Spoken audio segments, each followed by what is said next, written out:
Baik, selamat malam teman-teman. Kita akan coba bahas beberapa saham pada malam hari ini. Ya, saham-saham Indonesia yang sedang lagi uptrend.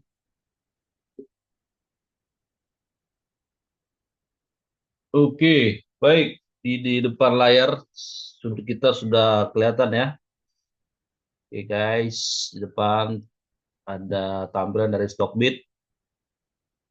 Ya, jadi bagi teman-teman yang apa namanya eh, tidak memiliki langganan RTI, bisa memakai Stockbit ya, karena Stockbit juga tampilan dari apa data-datanya hampir mirip dengan RTI. Nah, kita akan bahas beberapa saham hari ini yang lagi apa ya, lagi uptrend, yang lagi panas dibahas yaitu BRPT. Kenapa naik?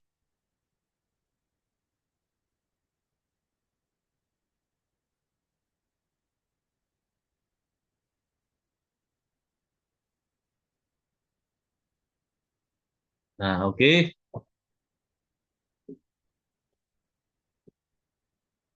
Baik. Jadi hari ini ya saya asli terkecoh ya. Harusnya TP bisa cuan maksimal, ya cuannya kurang maksimal ya. Oke, kenapa? Di BRPT tadi opening ya pagi itu kita lihat dia sempat naik ke 3020, baru turun drastis ya, sudah kena di angka 28 20 nggak salah ya. 28 20 ya, 28 60 ya. Jadi saya TP cuman nggak nyampe 3%. Oke. Nah, di BRPT ini ya, ya saham yang menurut saya eh, sesuatu yang menarik ya, karena dia sudah uptrend lagi ya. Apakah dia mau ke fraksi 5.000 seperti Petrosi, kita kurang tahu ya. Tapi dari data yang kita lihat, BRPT ya, BRPT itu 76% sudah dimiliki Prajogo Pangestu, bisa kita lihat ya.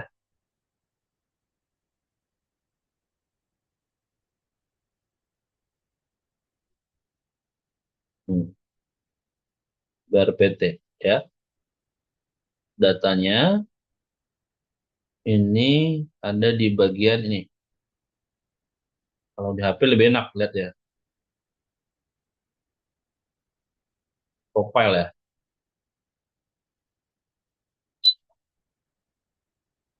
Kok jadi gini?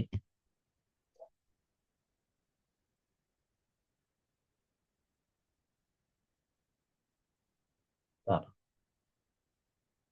ini BRPT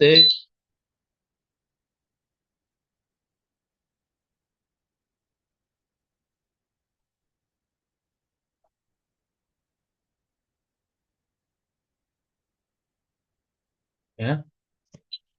Kalau dia versi desktop, teman-teman bisa lihat BRPT itu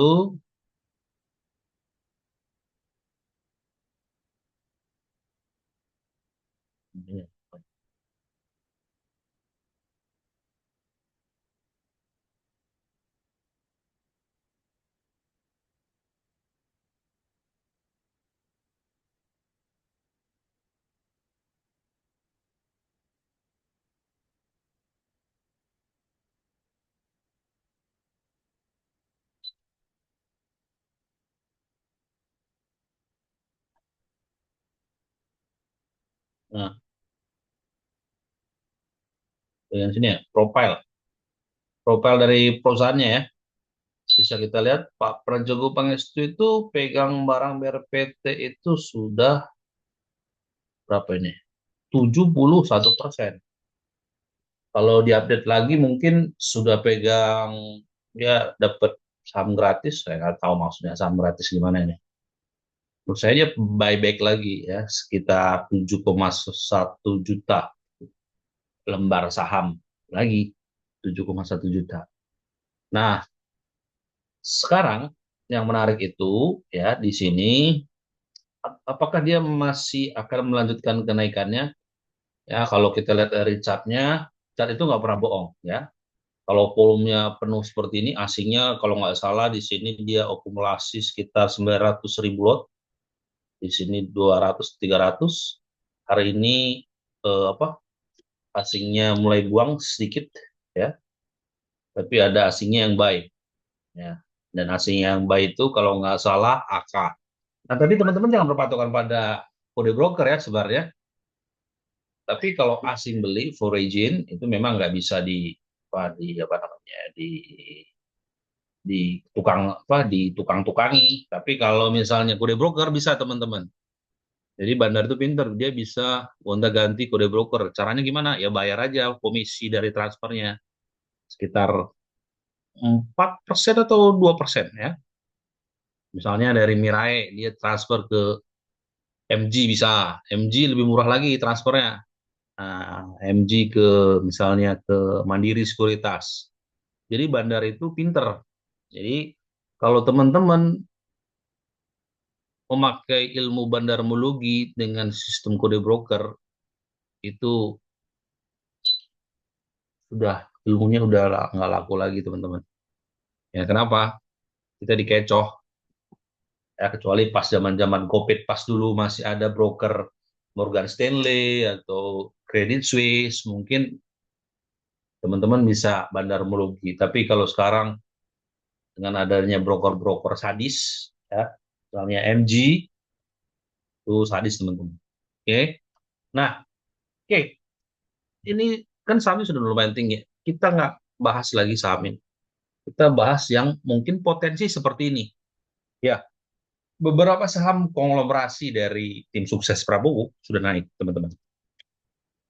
Misalnya John Lynn Group, ya, ada TB dan JAR, eh, apa namanya menantu dari Megawati, ya, ada Das, ada Ratu, ada Raja. Nah, selanjutnya siapa yang kira-kira akan diuntungkan? Nah, ada sentimen dari Menteri Keuangan bahwa cukai itu akan diturunkan. Ya, jadi saya melihat ada saham beggar nih yang sedang tidur, AMSP. Ya, ini sangat murah sebenarnya teman-teman. Ya, ini kalau teman-teman mau buy, saya sarankan buy-nya sekarang. Kenapa ini udah murah banget? Ya, ini pas zaman-zaman COVID, ini harganya ada harga normalnya ini 1.000 teman-teman. Oke, nah, oke, coba kita lihat. Hmm? Ya, ini HMSP ya. Dari fundamentalnya, ya dengan harga sekian, sebenarnya yang dia investasi untung. Kenapa? Bisa teman-teman lihat di apa namanya dividennya. Dividennya besar, hampir di harga Rp50. Bayangin harganya 655, Rp50 berarti 9 atau 8%. Ya.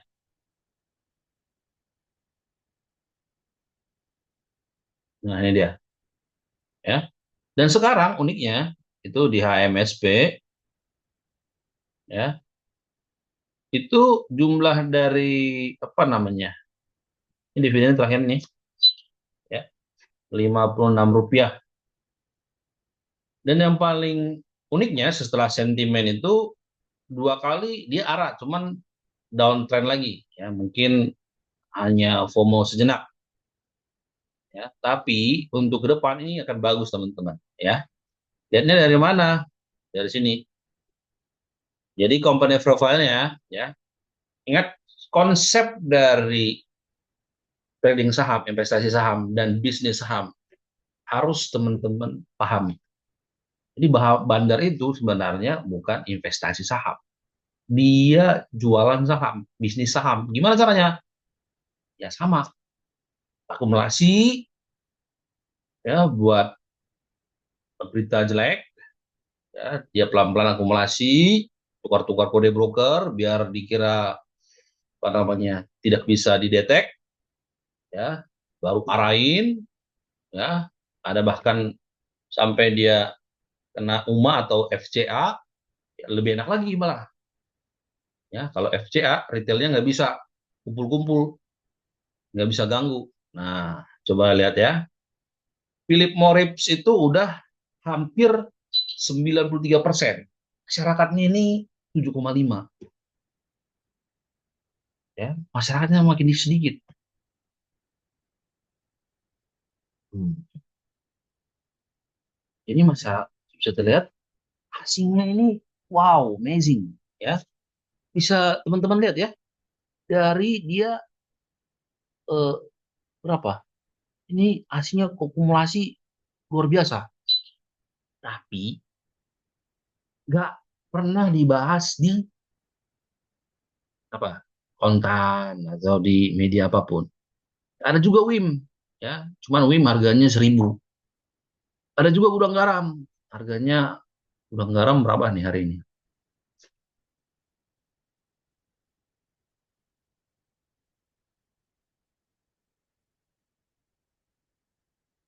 Ya, 11.000 ya, hampir. Nah, tetapi udang garam ini harganya mahal, definisinya kecil. Ini misalnya harganya berapa nih? Dan nggak liquid teman-teman udang garam. Ya, nggak liquid. Jadi bitnya itu paling kalau standarnya ya 1.000. Kalau mulai diakumulasi dari retail mungkin 10.000, ya 10.000, ya mirip-mirip Indi lah, Indica Energy. Oke, jadi bagi teman-teman, saya bukan ajakan beli, ya disclaimer on, tetap ini merupakan hasil analisa saya. Kenapa? HMSP itu harganya murah, ya murah, dividennya hampir 10%, ya. Nah, itu perlu teman-teman ingat. Jadi mulai nanti hari Senin boleh teman-teman buy, ya, untuk HMSP. Ya, jangan kejar PGO, jangan kejar TAPG, udah mahal. Jangan kejar Arci, ya, udah mahal, ya. Jadi di saham itu ada musim-musimnya, teman-teman. Ini musimnya belum diumbar-umbar nanti. Nah, ini udah mulai nih mau diumbar, ya. Cukai 57% katanya terlalu besar, mungkin nanti dikecilin. Ya, Menku yang baru kan pasti lebih pintar dalam taktik ekonomi. Baik, cukup sekian. Selamat malam semuanya.